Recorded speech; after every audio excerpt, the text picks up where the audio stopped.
Have you ever played a game of chess where everything seemed to be going right? You played the opening really well, the middle game was really sharp, or you had a really nice position, and then you made one mistake. You made one bad decision that kind of threw the whole thing away. Well, I've done that maybe more times than I care to admit, and this game that I want to show you today is no exception. But I think it has some good lessons for us that we can learn about when to follow chess principles, maybe when to ignore some of them, and maybe when you shouldn't ignore some of them. So let's dive in and have a look. This is actually a game from a recent chess club that I went to with my friend Phil, and he helps to run the local chess club that I go to, actually, so shout out to Phil. And we always have really good games. So in this particular club night, I actually did a short presentation on the Vienna Gambit opening.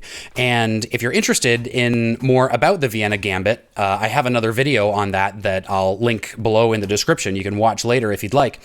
But I did a presentation on it, and so we all at club played the same opening. We all played the Vienna Gambit opening to kind of practice as white and as black in this opening. So I played white against Phil.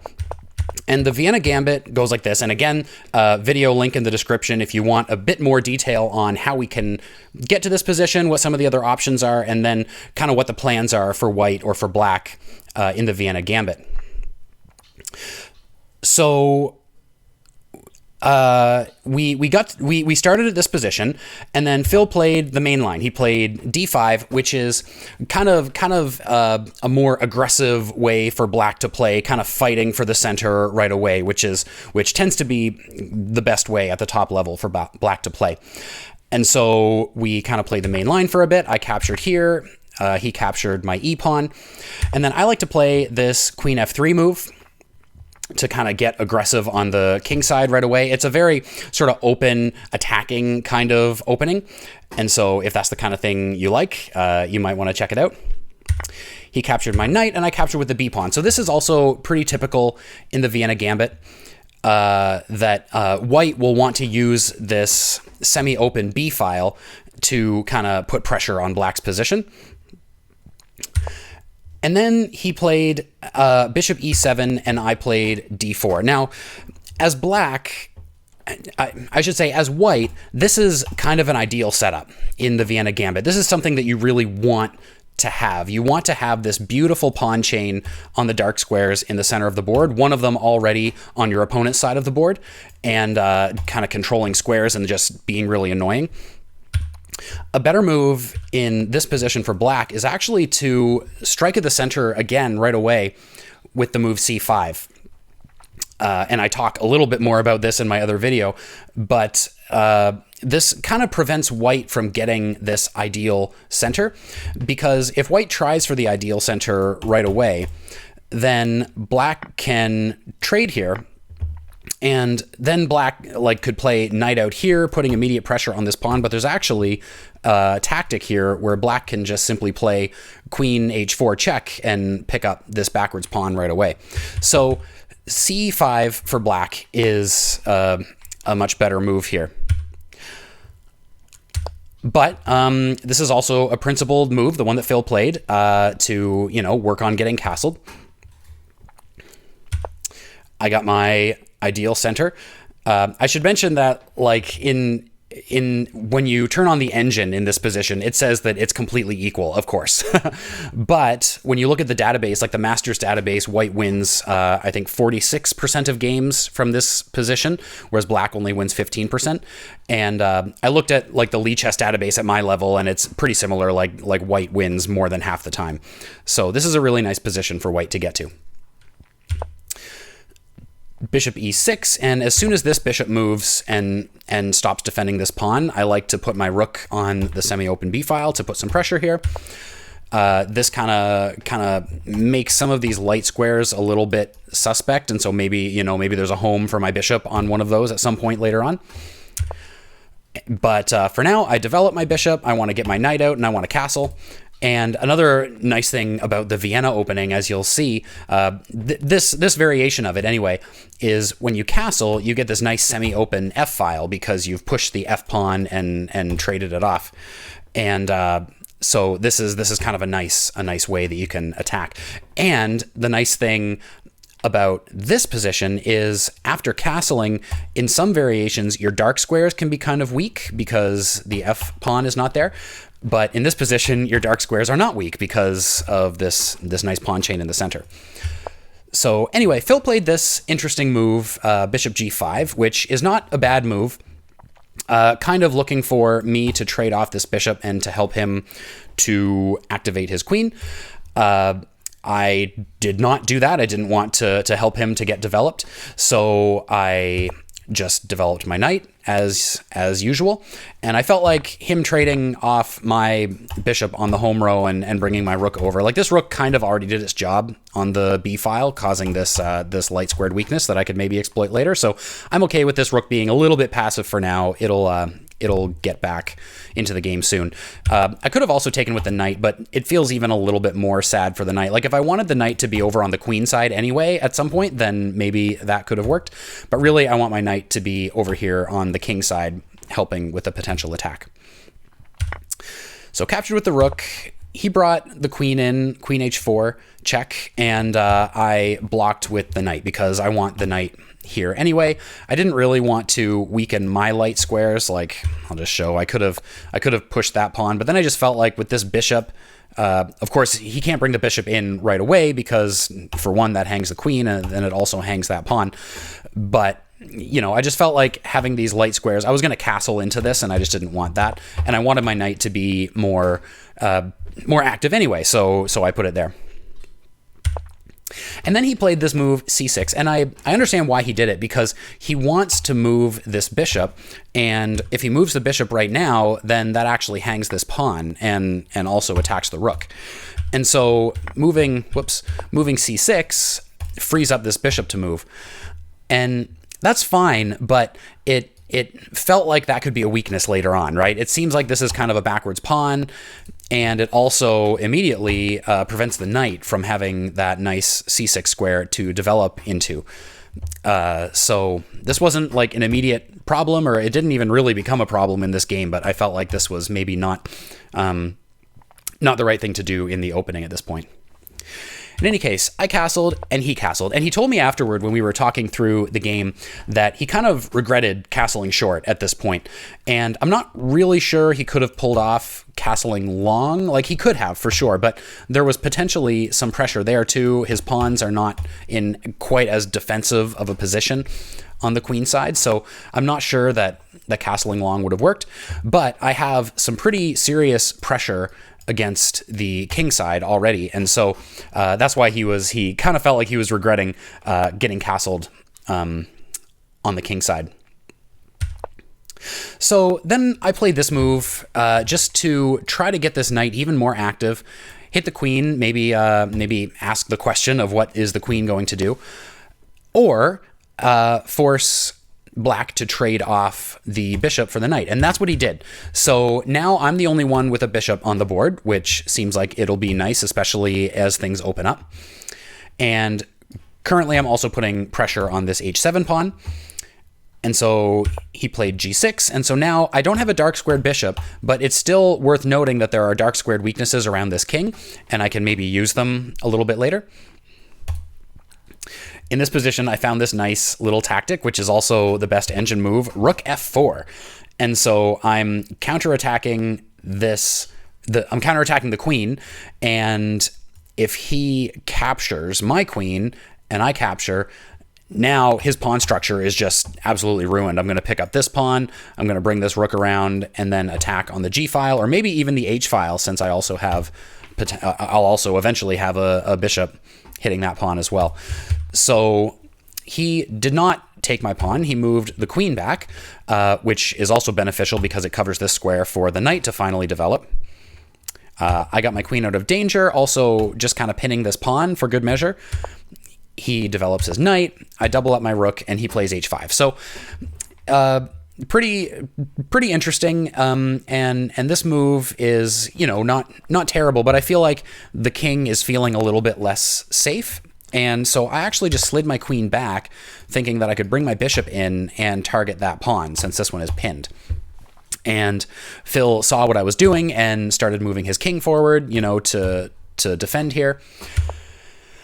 And then this is kind of an inaccuracy. I guess I didn't label it. Let me do that right now. This is kind of an inaccuracy because I was sort of thinking, well, I had talked about attacking this pawn, and there are actually a few different ways to do it. One is with this bishop, one is the move that I played with this rook, and then actually this is another move to attack the pawn since this one is pinned.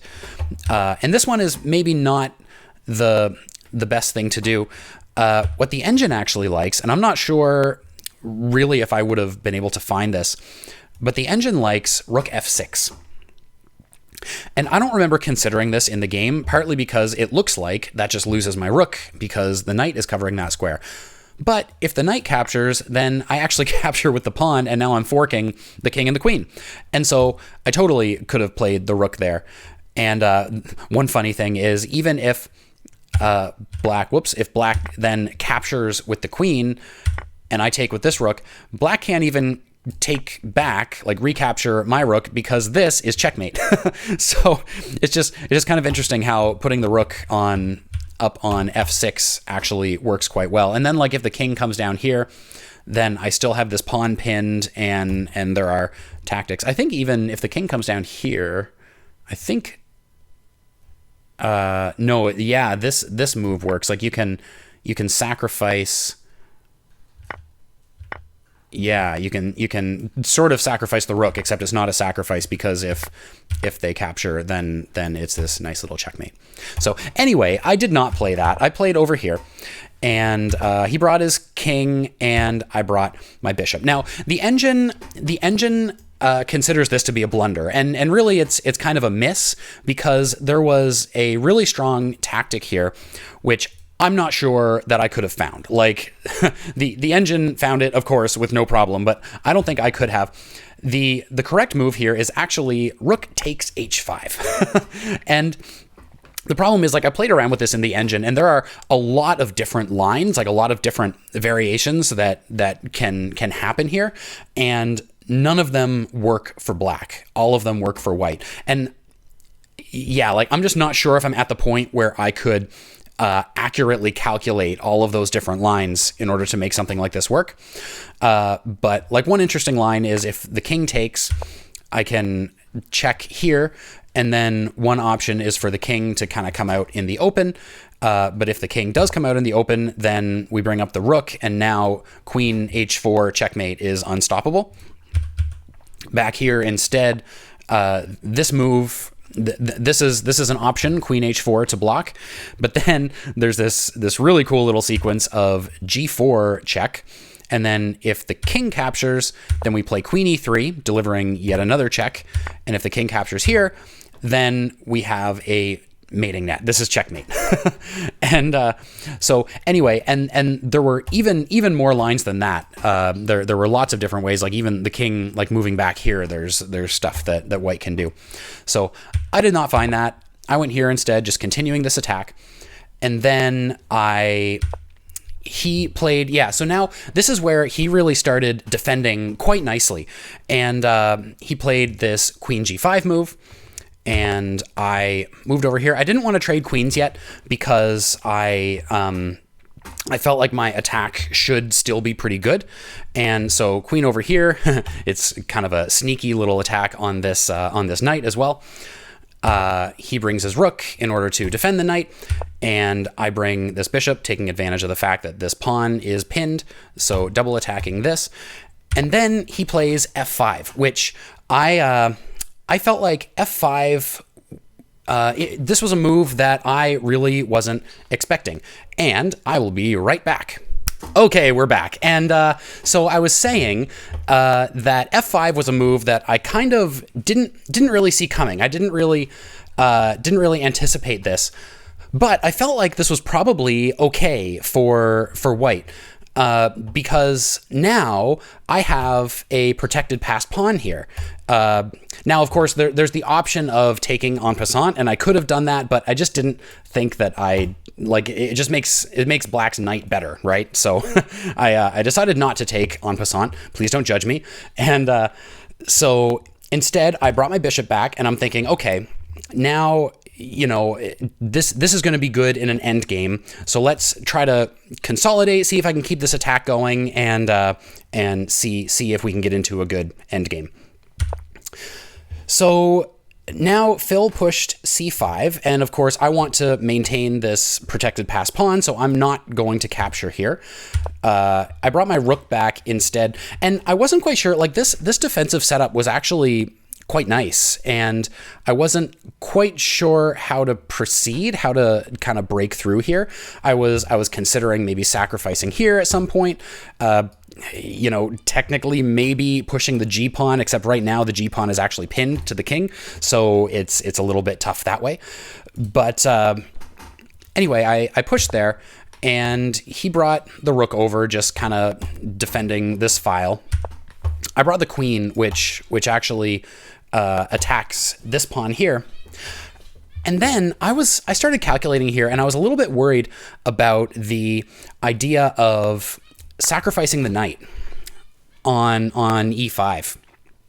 I was a bit worried because I was calculating if I recapture and he takes with the rook.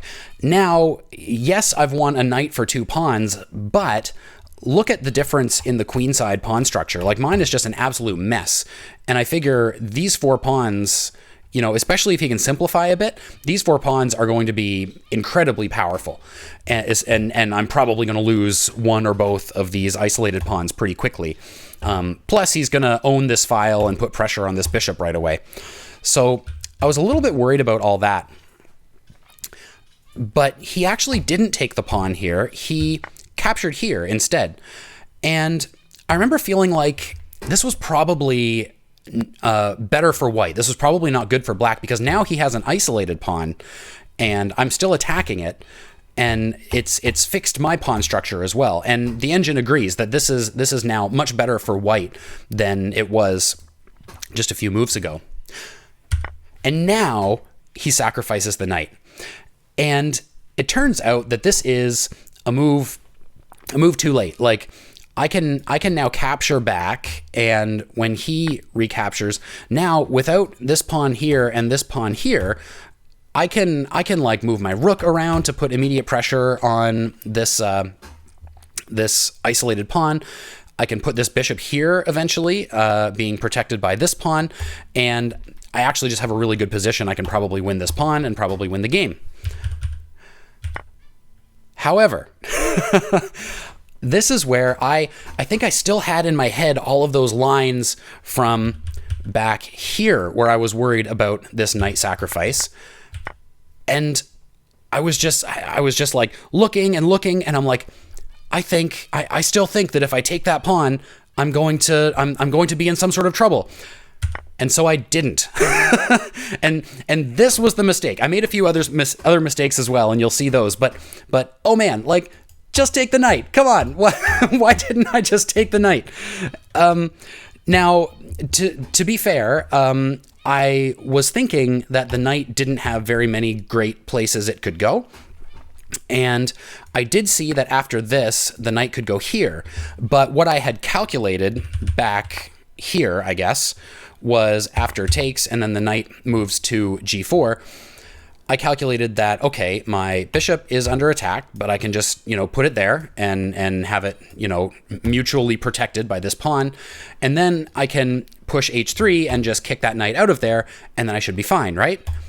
But what I didn't see until after we got to this position is he actually has knight e3, and that is a fork on the queen and the rook. And we got to this position, and I'm like, oh, that's not so good. So I mean, I thought about it for a bit, and I figured I don't really have anything better other than to trade off my bishop for that knight. He takes here, and now we're actually in an equal endgame. So I had been winning through this whole game, and with that one mistake, now we're in an equal endgame, and I am totally not winning. Plus, this is the kind of endgame that I don't have like a really good sense for how to play. I need to get better at these. I know that I have a passed pawn, and that is an asset. So I should probably start trying to get these pawns rolling down the board, maybe even start to simplify some things.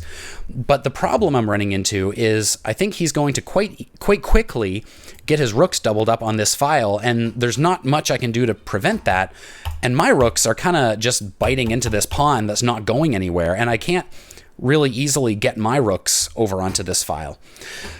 So I wasn't quite sure what the game plan was here, and this is where things started to kind of unravel for me. So I played queen b3, which is actually the top engine move, just kind of getting the queen to a more useful square, maybe looking at attacking these pawns, maybe swinging back over to the king side.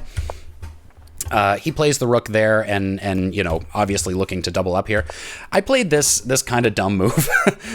It wasn't terrible, but it basically forces him to double up the rooks right away, because if he does something else, like, let's see, for example, nope, that's not the right one, sorry. If he were to just play something like a5, for example, now I can actually capture here. This is what I was thinking. I could actually capture this pawn, because then if he takes, then I can win the rook. And what was the other one? Like, if he takes this way, then I can win this rook. And so it seems to win a pawn for me. It actually doesn't, because after these captures, he can actually just win this pawn, and it's also with a check, so that's kind of fun. But that's kind of what I was going for with this queen a3 move. But of course, he just doubles up his rooks and just completely gets rid of any of those ideas. So I decided finally, all right, I need to get these pawns rolling. I need to try to make this passed pawn a bit more of a problem for him. And then he immediately plays rook e1, which, again, I hadn't really seen this. I didn't really see that this was a possibility. And the problem here is now this rook is hanging, because this other rook, my rook on f1, is pinned. And so it turns out the best move in the engine was actually just to bring this rook back so that it's not hanging anymore. But I decided I can actually just trade here. I labeled it an inaccuracy because this was actually the better move. But this is not the end of the world, because after this, I calculated that, okay, now I can just defend with this rook, like get it out of trouble and defend at the same time. The problem is, after he then trades, now he delivers a check with the queen and picks up this pawn. This pawn, which was like my one asset in this position, right? My passed pawn. And so, yeah, things were just going downhill. So I activated my king, because it's the end game. I want my king to be a little more active. He takes the pawn, and then I made the final blunder. Cue final countdown music here. So I made the final blunder. I calculated here that, well, I saw that I had a forced queen trade, right? Because this is a check, and so I can trade queens. And that's what I did, but it was totally a blunder. I thought that maybe after trading the queens, I could hold this endgame, hold a draw, if I could get my king onto these dark squares and kind of try to put pressure on these pawns. And that might have worked, except that he just plays g5 right away. And so now my king really can't do anything. I played g3 to prevent his king from coming in this way. Of course, he couldn't come in that way anyway, really. But anyway, that just kind of blocks out these pawns. He played king g6, and I just resigned here, because there's nothing else to do. If my king tries to go over in this direction, he's going to push this pawn and create a passed pawn. Because if I take, let's just, I don't know, if this, and then I trade here. Now he has a passed pawn, is protected. His king is over here, and there's nothing I can do to stop it. And and then if I don't take, like, of course, if I did this and he did something silly like capture here, then this is totally bad for black, because he can't move those pawns. But he can always just push, right? And now he still has the protected passed pawn, and there's nothing else for me to do. And so this was a really good game, and I think a game that I can really learn from. And I think the main lesson is, like, we have chess principles, right, around like material and king safety and development and all those things, and generally we want to follow those. But sometimes we see a move that is a principled move, but we always want to look for better, right? We always want to look for something that could maybe do a little bit better for us or whatever. There are always exceptions there that we can find. But I think, for me anyway, it's worth remembering that the principles need to be the default. And then if we can find like a really good reason to not follow the principles, then okay, that could work. But otherwise, like, following chess principles is the default, not the other way around. So back on, what was it, move 28 here, where I didn't take this knight, like, the principled thing to do would be just win material, right? And in this position, I couldn't come up with a really solid reason why I shouldn't do that. And so I totally just should have done it, right? I had like residual calculations from the previous position kind of in my head, and so I was a little bit worried, and I couldn't quite figure out which one was best. But I think that's kind of the lesson. Like, if you're not totally sure, if you can't see a really good reason not to just follow the principles, then just do it. Win the material or whatever, whatever it is.